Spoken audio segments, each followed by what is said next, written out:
Before the modern motor car, people's main motive power was the humble horse, but his role was soon to diminish. In 1769, the Frenchman Cugnot created the world's first self-propelled vehicle, a three-wheeled steam carriage with its boiler positioned ahead of the front wheel. By 1876, the first internal combustion engine had been developed by Nicholas Otto. Just 10 years later, inventor Carl Benz showed the world his new petrol-engined car, the world's first. Other companies were quick to follow suit, like Daimler in 1889 with its steel wheel model. The development of the motor car was now well underway.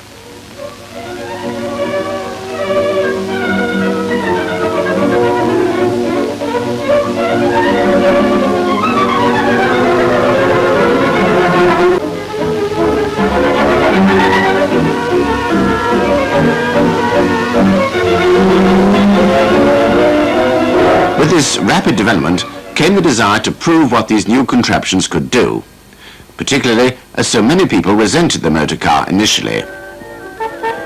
Early trials proved good fun for those taking part, as well as helping designers in their quest for reliability. Hill climbs were also popular with those people wealthy enough to afford a car in these early years. Even so, for the majority, early cars were still a novelty.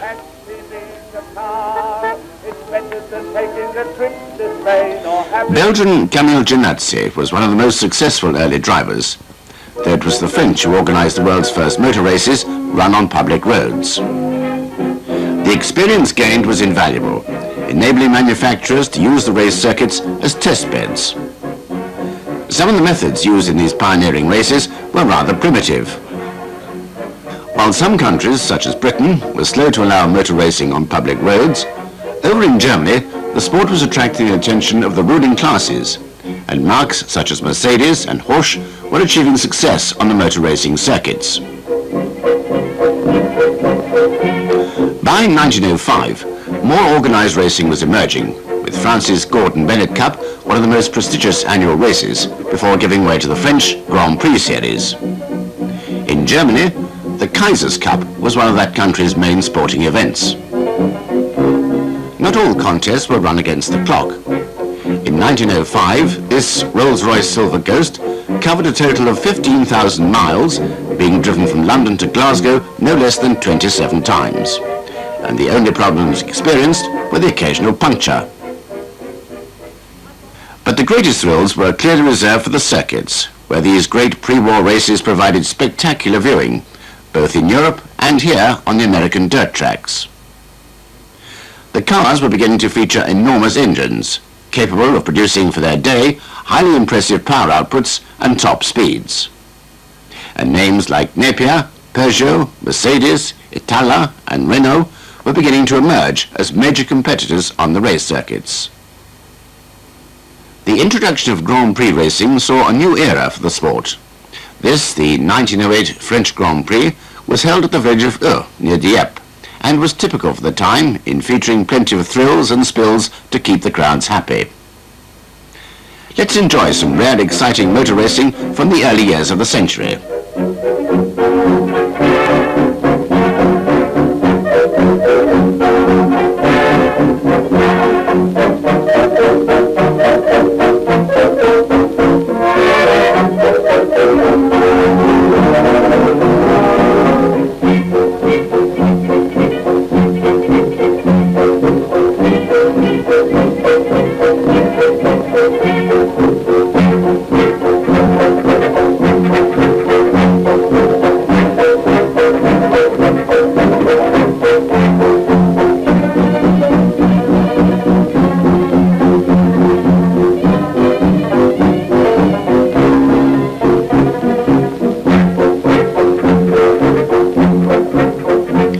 Despite speeds being much lower than those of today, motor racing was actually far more dangerous, with these early cars being less than competent in terms of handling and braking. And in the glimmer of the moonlight, we love to sing this song that you love. You the little lady like you. You like the little lady, you the little lady. You the little lady, all the brothers ever to be yours. another ukulele, lady be along with you. Every single time, every single time I got it.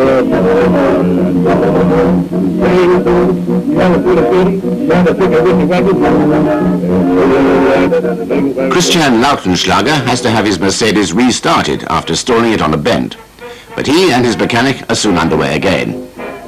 In these early days of uncertain reliability, an accompanying mechanic was an obligatory part of any driver's toolkit. It was only in much later years that single-seater racing cars became the norm.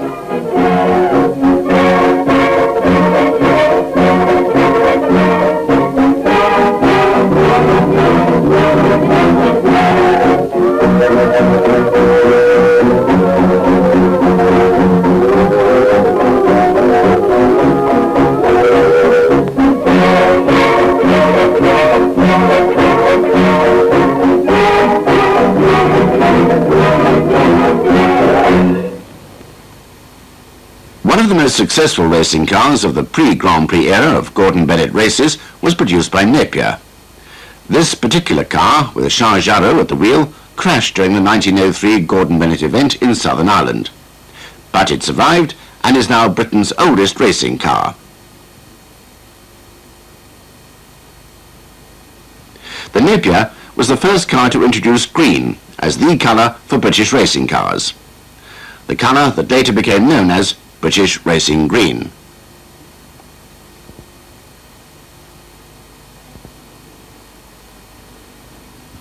This 1903 example was powered by an engine of 7.7 litres, comparatively small for such a car in those days, providing a top speed of 75 miles per hour, not bad for the turn of the century.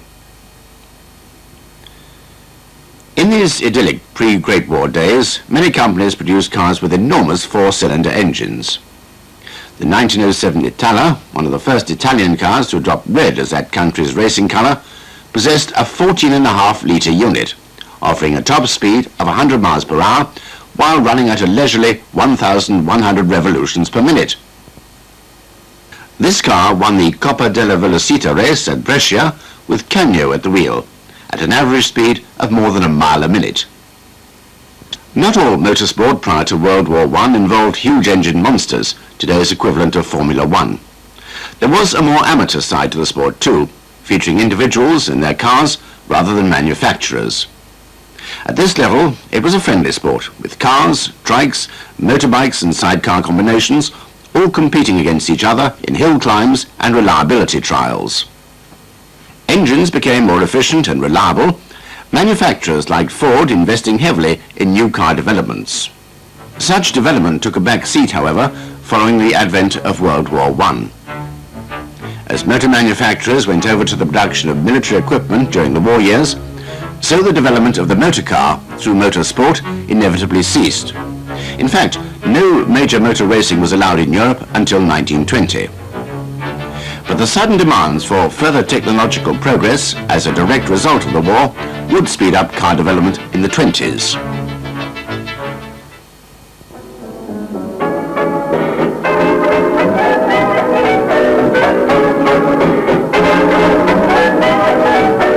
As the horrors of war came to an end in 1918, so Europe rejoiced. The major cities of Britain and Europe were soon to be teeming with cars. The 1920s looked set to become a decade of fun, amidst the world of fashion and the increasingly popular motor car.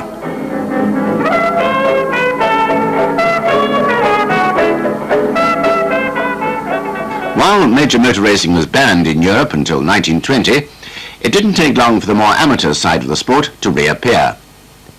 Individuals soon got their cars back on the road and back onto the off-road tracks, where enthusiasts could come together in friendly competition without the major expense of the leading races. For spectators, these 1920s reliability trials were fascinating events, with cars, three-wheelers, motorbikes and sidecars often competing together for top honours. Even when the going got tough, these intrepid drivers undertaking a full six-day trial in the Scottish Highlands weren't deterred. The rough terrain they often encountered provided quite a challenge.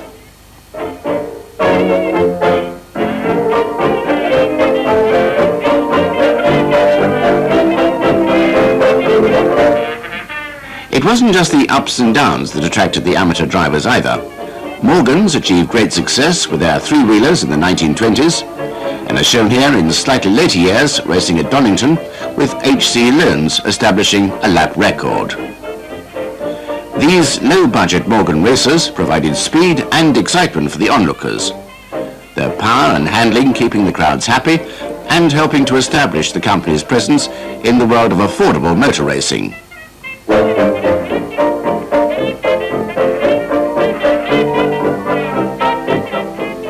Once the ban on international motor racing was lifted in 1920, the rush back to the racetracks was overwhelming. The major races resumed, with the Grand Prix, a series initially started in France, now proving popular throughout the continent. And Italy's Targa Florio, almost as prestigious.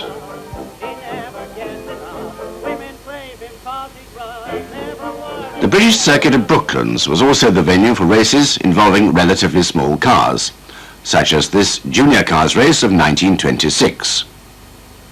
Major Henry Seagrave competed in and won this event, though as a driver of some caliber, he was also highly successful in some of the grander races of the time. One of his most notable successes had been in 1923, when, at the wheel of a Sunbeam with a slipping clutch, Seagrave managed to gain an outright victory for Britain. One of the marks most often associated with 20s motor racing is that of Bugatti, whose Type 35 model of 1924 was a revelation. It was, without doubt, the most elegant racing car of its time, and its capabilities on the racetrack were equally impressive. It offered outstanding handling, arguably the first racing car to do so, and its specification included such revolutionary ideas as specially shaped wide-spoked aluminium wheels designed to conduct heat away from the tires.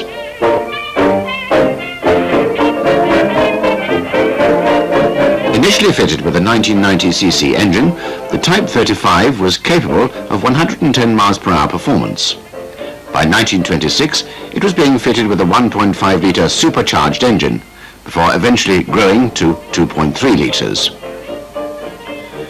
Although other models were produced by the company, it is Bugatti's Type 35 that is the most famous. Its racing record is impressive, for it achieved countless successes in the years 1924 to 1930. Bugattis were regularly raced at Brooklands, as this clip shows, and quickly became firm favourites with the crowds. Among the big names of Brooklands, one of the most fondly remembered is Bentley, whose supercharged models became overnight legends.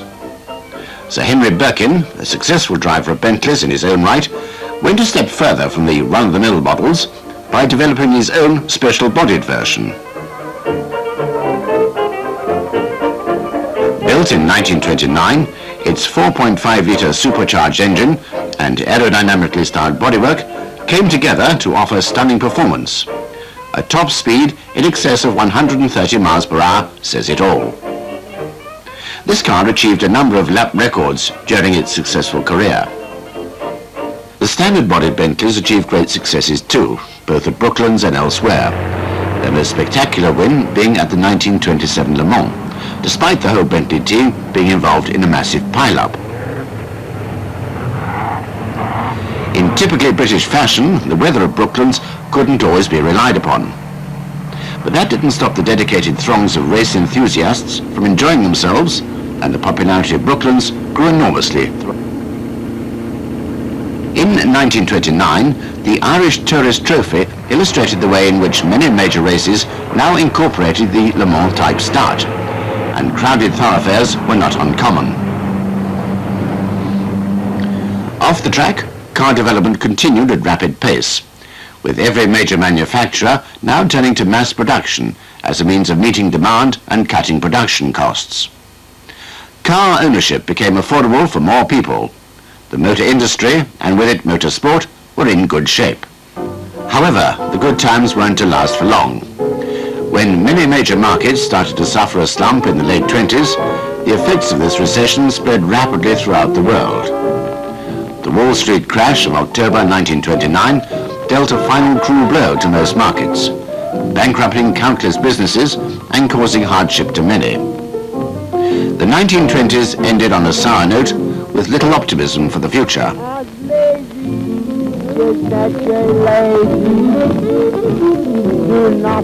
Despite the gloomy note on which the 1920s ended, the following decade was to see further vast increases in traffic levels throughout Europe, and motor shows enabled everyone to inspect the latest models at their leisure. As racing cars developed, so did the circuits they raced on.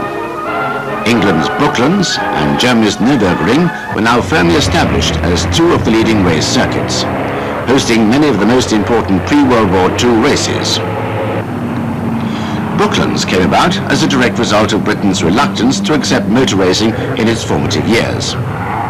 As racing was banned on British roads, there was inevitably a need for a custom-built race circuit.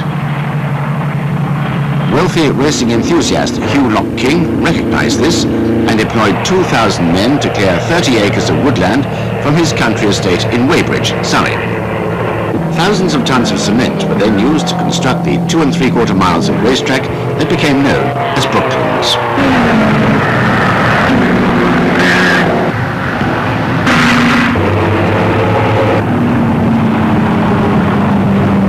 Brooklands had been officially opened on June the 17th, 1907, and was justifiably claimed to be the first purpose-built permanent motor racing circuit in the world, as well as boasting unique banking. At last, Britain had been put on the map of motor racing. Not everyone welcomed the new circuit though. Local residents were swift to complain about the noise, and it soon became a condition of racing at Brooklands that all competing cars should be fitted with special silencers to reduce noise levels. The 1937 Brooklands Double 12 was a way of running a 24-hour race in two 12-hour chunks, more acceptable to the locals. Although motor racing had generally become much more professional since its very early days, there was still room for the budget racers. These MG Monteleri midgets were specially prepared for racing. It was still a pleasure to see cars of every type and every size battling it out on the racetrack at Donington, and especially on the famous banking at Brooklands.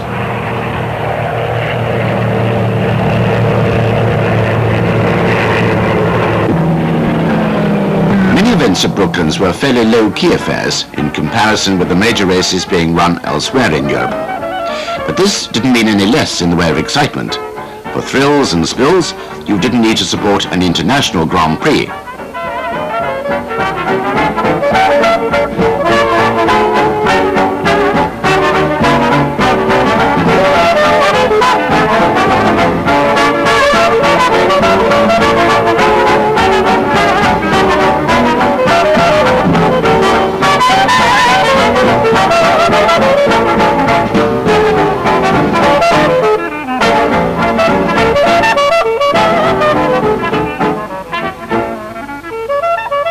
The 1930s were notable for the increasing interest in racing from women drivers, such as Psyche Altum, one of the most successful of all. Many events now featured women's classes, and the sport in general was gradually losing its purely masculine image. In the early 1930s, the Italians were the force to be reckoned with in terms of international racing success. The Alfa Romeo 8C Le Mans featured a supercharged 2336cc double overhead cam engine, producing 153 brake horsepower. The 8C went on to win the Le Mans 24 Hours race every year from 1931 to 1934, and the Mille Miglia from 1932 to 1939. With most countries developing their own racing cars by now, Britain wasn't being left behind. The pre-war racing MGs were particularly popular, the P-series of the 1930s helping to establish the mark on the racetrack. In supercharged and unsupercharged form, MGs in a whole variety of guises enabled enthusiasts to go racing at reasonable cost and helped to make the MG name famous as nimble, small-engined, lightweight sports cars.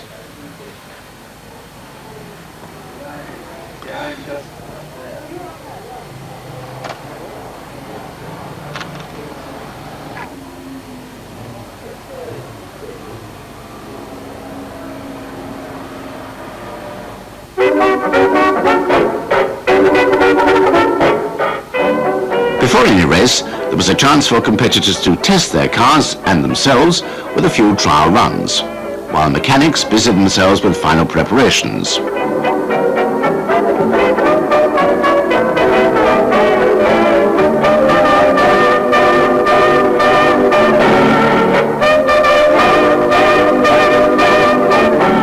Until finally, all the competitors were lined up for the start of the race.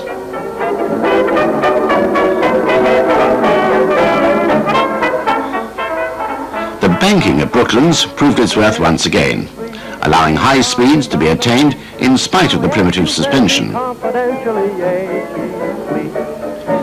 Famous British racing driver of the day, Whitney Straight, brings his Duesenberg into the pits for some rapid attention.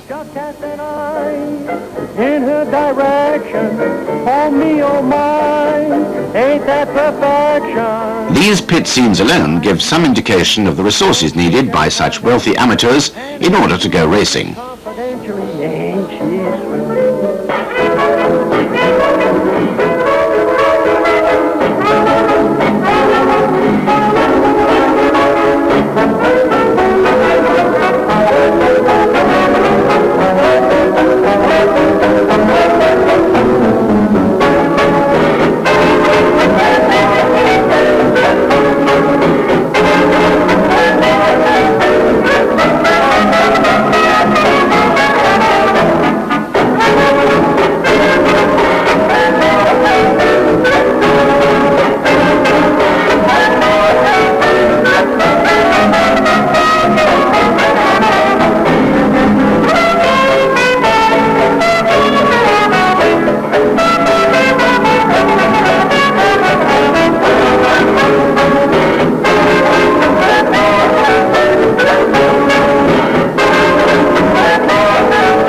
Among Brooklands drivers was the Big Bump.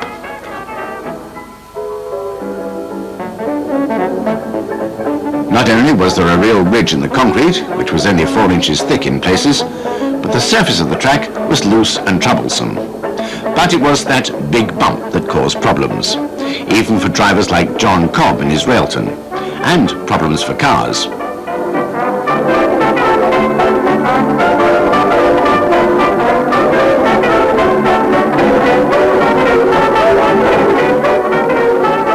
At the end of the race, John Cobb bears the scars of flying debris from the loose Brooklands circuit. In 1898, Camille Janazzi increased the land speed record from 39 miles per hour to almost 66 miles per hour. Interestingly, the original record was actually less than the cycling speed record of the time. By 1926, Henry Seagrave had become the latest in the line of land speed record holders, posting a new high of 152 miles per hour. The following year, his 1,000 horsepower Sunbeam broke the 200 miles per hour barrier for the first time. Then, in 1929, Seagrave's Golden Arrow carried him to a new record of 231 miles per hour. Malcolm Campbell won the title several times from 1924 in the first Bluebird, clocking 146 miles per hour, and taking the later Bluebird over the 300 barrier in 1933. Let's take a look at some rare archive footage of one of Campbell's successful attempts in 1933.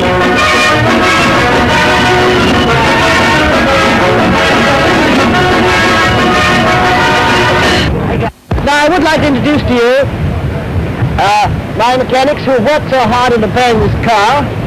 I can only say that I'm awfully proud to have the privilege of being associated with fellows like this, because any success which we've achieved in the past has been due in no small measure to this very gallant little band of my very loyal supporters.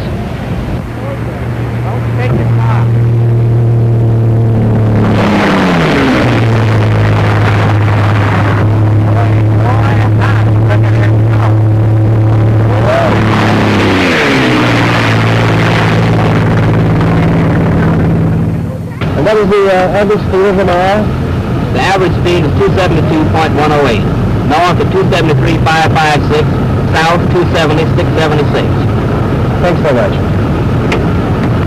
If anybody would like a real thrill, I suggest that they drive this old car at a speed of anything between 270 and 280 miles an hour, and I get a real kick, I can assure you of that.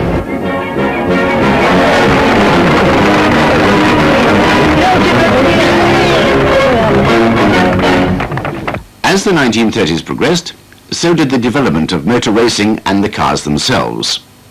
The sport was becoming noticeably more organized, and the modern racing cars of the time boasted performance and handling characteristics that would have been unheard of a few years earlier.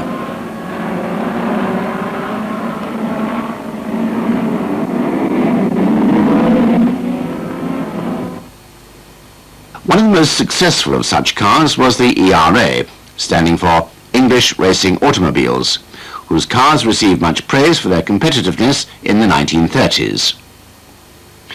The most famous of all ERA drivers was Raymond Mays, taking the car to very many wins at hill climbs all over England. By the late 30s, it was the Germans who were the ones to beat. Their heavy investment in both Grand Prix and sports car racing enabled them to develop some outstanding new models. BMW's 328, introduced in 1936, was fitted with a 2-litre 6-cylinder engine with 3 Solex carburetors. Unusual features at the time included a rigid tubular chassis and independent front suspension. In Britain, the Frazer-Nash Company joined forces with BMW to market the cars, hence the adoption of the Frazer-Nash prefix to the BMW 328's title.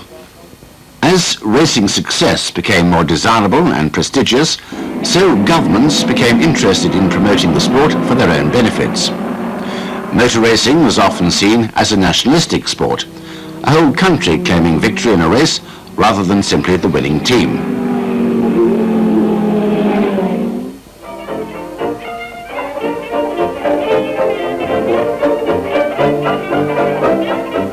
Hill climbing was as popular as ever in the 1930s, though the pace had quickened considerably since the very early days. Many of the hill climbs held on the continent were quite spectacular, both from a driving and a scenic point of view.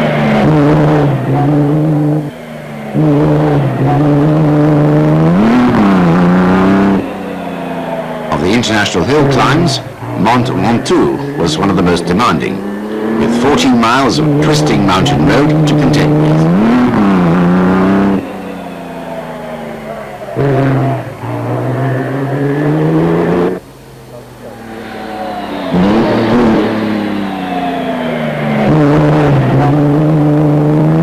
Many big motor racing names were now competing in hill climbs.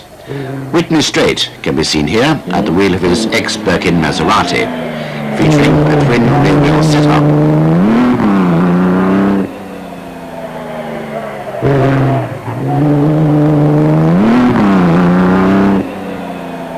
Back in Britain, hill climbing was fast becoming a very popular spectator sport, attracting plenty of onlookers and plenty of competitors.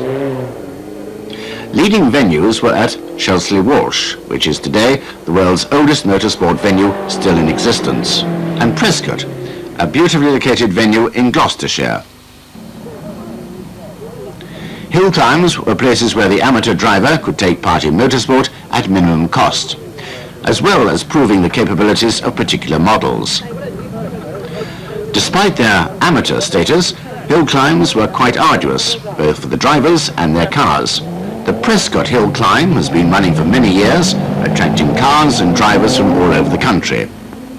And the cars that competed there in the pre-war days were just as desirable as those seen today. This Bugatti was really put through its paces at pre-war Prescott.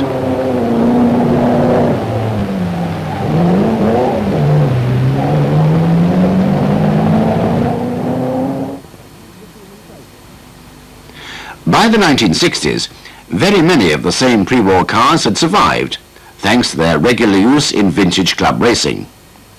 The racing was fast and fun, but very amateur, the way it was meant to be.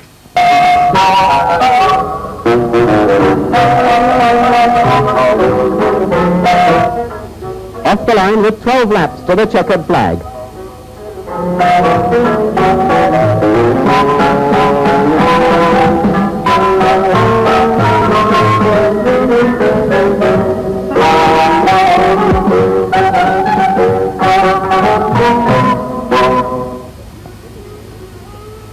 they pour down through carriage, the battle is really on.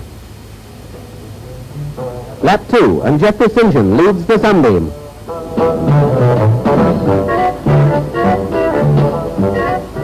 Lodge Corner, with the camera speeding things up a bit.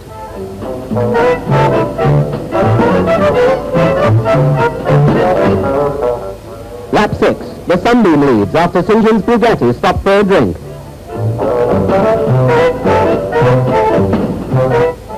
Ron Pittett, in unmistakable style, splendidly in 4th place.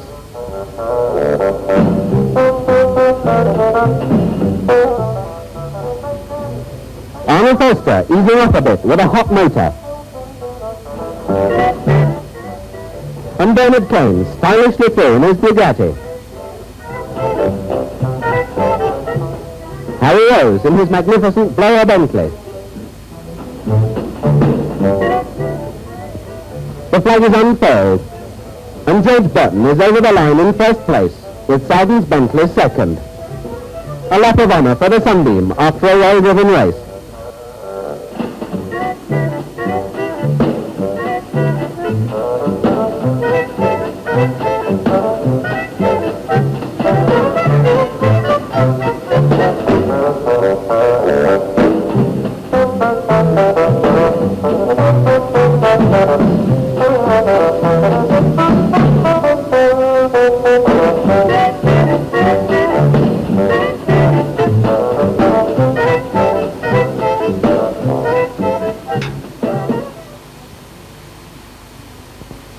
And even today, hill climbing with pre-war cars at Prescott is still as popular as ever.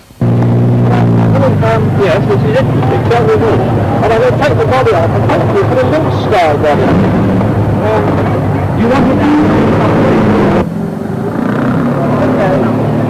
it? Seeing such pristine old cars still competing after all these years is a testimony to their quality and competitiveness, and is a major reason why so many of them have survived. We caught up with racing personality Rivers Fletcher at the Prescott Hill Climb and asked him what motorsport was really like in the pre-war days. Well, of course, motor racing in England before the war was very amateur. And of course, being amateur, the drivers had to be mostly fairly well heeled because there was no sponsorship, but very exciting. Principal races at Brooklands and Donington and Crystal Palace, and wonderful hill climbs here at Prescott and at Shells-le-Walsh. They were the principal speed hill climbs. Rivers Fletcher still takes part in hill climbing at the wheel of his Alvis, a typical 1930s sports racing car.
By far the most popular type of motor racing pre-war was for smaller cars, for Austins and MGs, the Austin 7 and then the MG Midget and later Magna and Magnet. Those cars were raced all over the country, in fact all over the English-speaking world before the war, particularly at Brooklands. Meanwhile, over in America, motorsport had a fun side to its identity by the 1930s. This one is a stock car race. Cars built for pleasure, but it's no pleasure riding in them right now. There are plenty of thrills and a good massage for the spinal column. And when they crash, they usually call it a day.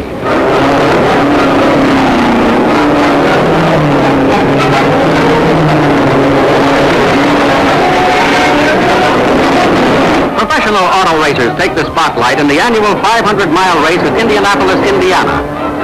They roar around the track at breakneck speed, and woe befalls the car that skids. Again, Lady Luck mixes with misfortune. Some miraculously escape, but others bite the dust. The prize is big, but the risk is still bigger.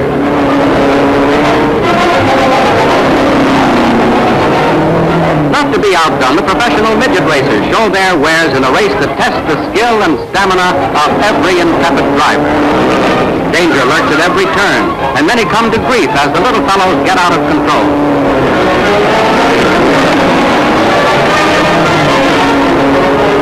More thrills with the big cars as they speed like rockets around the saucer. A crash here means trouble and worse, but this is their sport, and only an overturned car can stop them.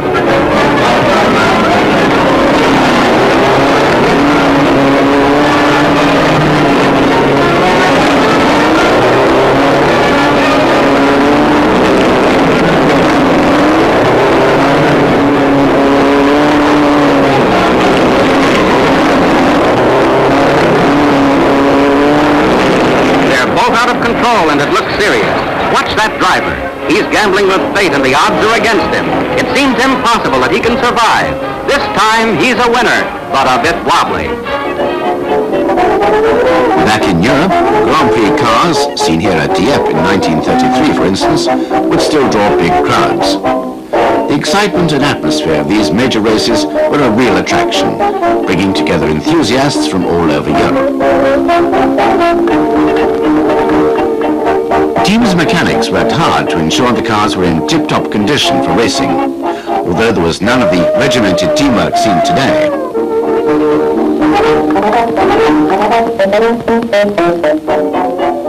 Events like this consisted of 2 heats and a final, and were a tough challenge for the drivers and their teams. In 1933, Grand Prix races were held in France, Belgium, Italy, Monaco and Spain. That year's German event being cancelled due to an economic recession. Many of the most successful Grand Prix drivers were now becoming household names, and their progress was being watched avidly throughout Europe.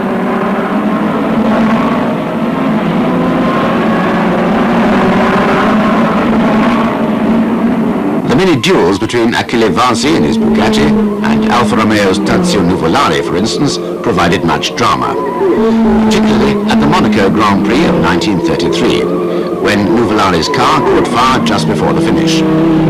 Despite trying to push the car over the line before Vanzi caught him, he did not succeed. The Bugatti won the race.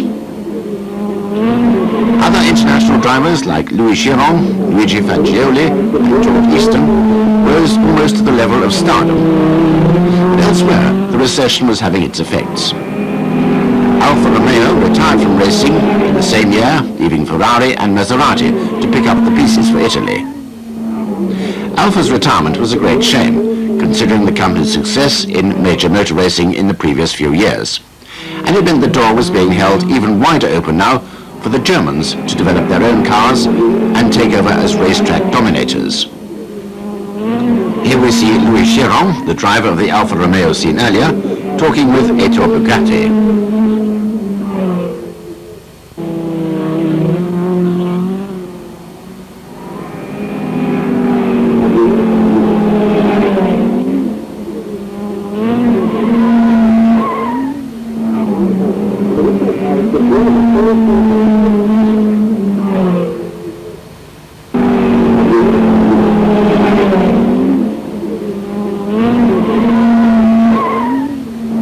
The 1933 Le Mans continued a tradition that had begun 10 years earlier with the very first of the famous 24-hour races, the 24 Heures du Mans. The French city of Le Mans has been a centre of motor racing almost since the advent of the sport itself.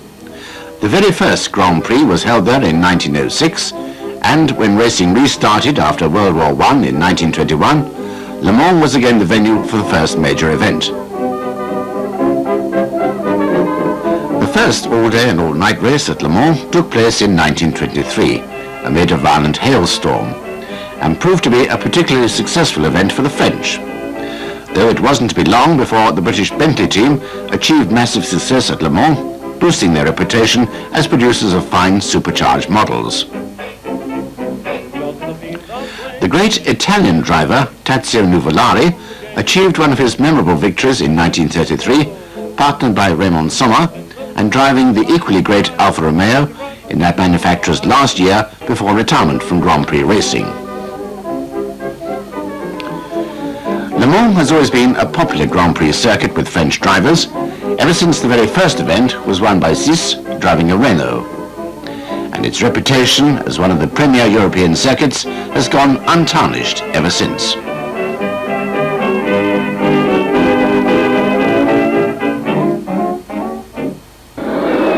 Monte Carlo 1934. Number 1 Mercedes driver Luigi Fagioli joins the other drivers for their pre-race briefing.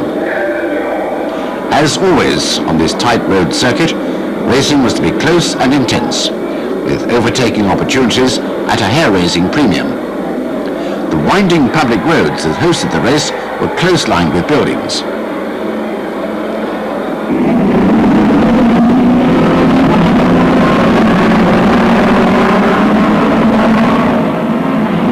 By this time, Grand Prix regulations had been changed to limit the weight of cars in the hope of restraining top speed. For by now, Grand Prix cars were genuinely fast machines which had to be handled with extreme skill. Though of course handling and road-holding capabilities had improved along with performance, thanks to such models as the Type 35 Bugatti. Extra skill was needed on a course like that at Monte Carlo, with races run on public roads and with hazardous corners to negotiate.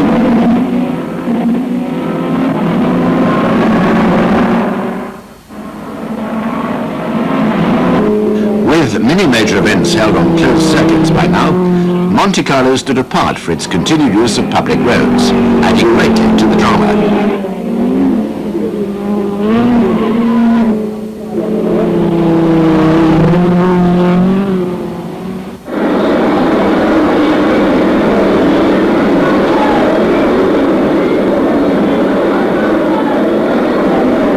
The traditional Le Mans start was now a major feature, with each driver running over to his car at the start of the race. To stand a chance of a strong start in a Le Mans race, you had to be really fit. By 1937, Le Mans was experiencing the might of the new generation German racing teams. Just as Auto Union and Mercedes were now major forces to be reckoned with in Grand Prix, so BMW were making a similar impact on the sports car racing scene. 1937 Le Mans was as attractive and enthralling as it is today, proving one of the ultimate tests of motor racing stamina. It didn't always go so well for everyone though. That year saw one of the most notable pile-ups of the 30s period, with number 30, the Riley Sprite, finishing up flat on its back, and many other cars damaged and out of the race. As always in France, the gendarmerie had to take a hand. Valiant attempts were made to get as many cars as possible back into the race, but for many, it was all to no avail.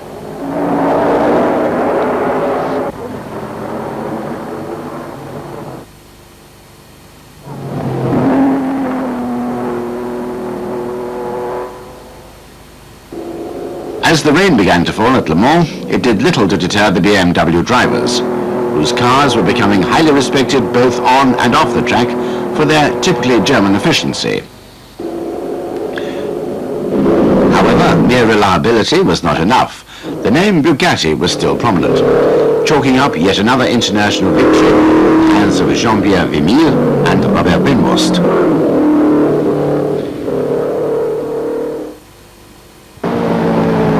In Britain, the 1930s racing scene was centered around circuits like Brooklands and Donington, though Crystal Palace was also an important venue for British motor racing, shown here in a rare piece of pre-war colour footage. Lining up for Heat 1 of the Crystal Palace Cup handicap race, Raymond Mays in the ERA number R4D, with Prince Bira and George Abecassis all on the front row. Spearer leading, with Raymond Mays challenging close behind. The race turns into a ding-dong tussle between these two, and although Mays breaks the lap record on the second lap, Prince Spearer holds him off to come home first, with Raymond Mays in second place. But in the final, Mays gets his revenge and wins the Crystal Palace Cup for 1937. Competition between racing teams, and indeed their countries, was very intense by the late 30s, and pressure was on for the latest in high technology to be applied to motorsport. With the aid of government grants and a wealth of technical knowledge, it was Germany who scored most points in the development stakes, with the Mercedes and Auto Union Grand Prix cars proving particularly impressive. Engine development was continuing at rapid pace, and so respected was German engineering becoming that it was soon to be the envy of the world. Other countries had much to fear from the newfound competitiveness of the German racing teams. To prove that German technology really was the most accomplished in Europe, Auto Union embarked on a program of building land speed record contenders. The company's Silver Arrow, with development by Ferdinand Porsche, proving particularly successful. At the Berlin Aubus in 1934, Hans Stuck snatched a new land speed class record for Germany, achieving 217 kilometers per hour. Such success proved Germany's capabilities once and for all. Here we see a more streamlined variant making a record attempt at Lucca in Italy, mainly identifiable as an Auto Union by its rear engine layout. By 1937, designs like this were looking far into the future. The car is studied in this piece of Nazi propaganda film, coming round the heavily banked north corner of the Aubus. Over the coming years, we were to see aerodynamics play an ever-increasing role in the quest for speed. As well as their technical skills, the Germans were also experts at adapting to any situation. After Mercedes won the Tripoli Grand Prix in 1935, 36 and 38, the rules were changed to make it a race for 1.5-litre cars, knowing that Mercedes had no suitable car with which to compete. Within 8 months, Mercedes had developed an all-new 1493cc model, the W165, capable of no less than 175 miles per hour. W165s came first and second in 1939. The Germans also boasted 2 expert drivers, recognized the world over as the best in their field at the time. Rudolf Caracciola for the Mercedes team and Bernd Rosemeyer driving for Auto Union. By 1939, these 2 drivers and their cars had managed to fire the imagination of millions of enthusiasts throughout Europe. Rosemeyer started racing with NSU motorbikes, going on to be the first to gain success with Auto Union's medium-sized racing cars. He quickly became the hero of a whole new generation of racing enthusiasts, but his life was cut short when in 1938 he crashed and was killed. In his time, he had managed to bring the Auto Union name to the forefront of racing everywhere, from Cape Town to Donington Park.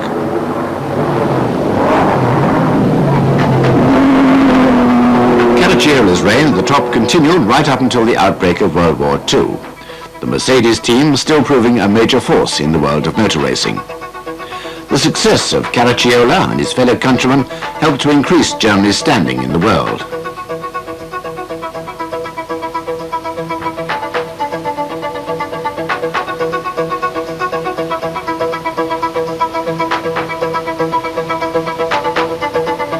The great duels of the late 30s were between Auto Union and Mercedes.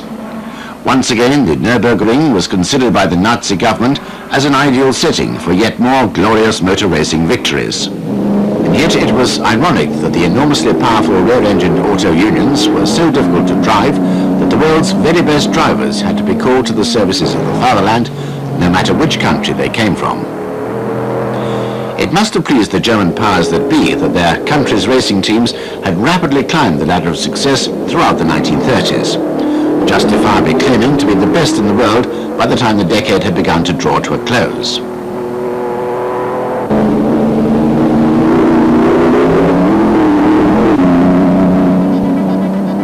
Motor racing was soon to be temporarily abandoned as the world prepared to go to war once again. And although everyone's thoughts turned away from motor racing for the duration, the enthusiasts knew the sport would be back, stronger than ever in the post-World War II years.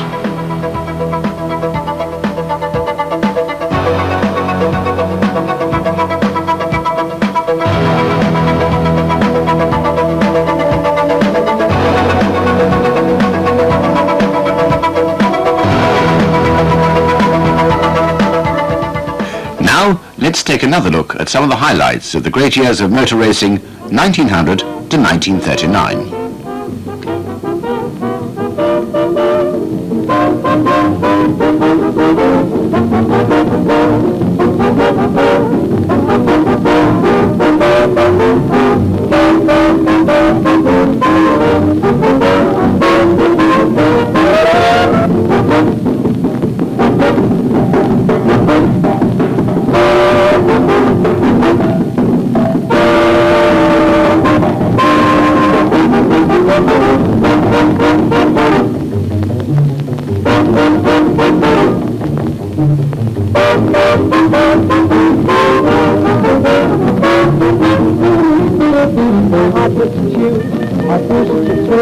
My feet like you still when they swing that music, a rhythm like that puts me in its trance.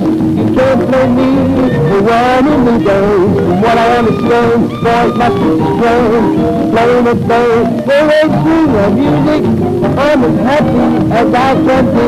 They must swing that music for me. Come on!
These 360-style videos captured the competitive spirit of the time, using high-quality film footage from the era. 1960 and 1967 features gems like Ford Falcon versus Mini Cooper and Ford Anglia, the lightweight E-Type and Austin Healey 3000, Mark II Jaguar and Frog Eye Sprite.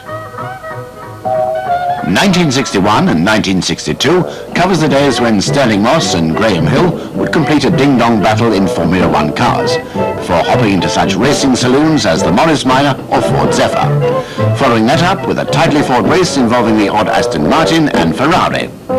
Everyone's favourite 60s cars combined with such big names as Jim Clark, Colin Chapman and others.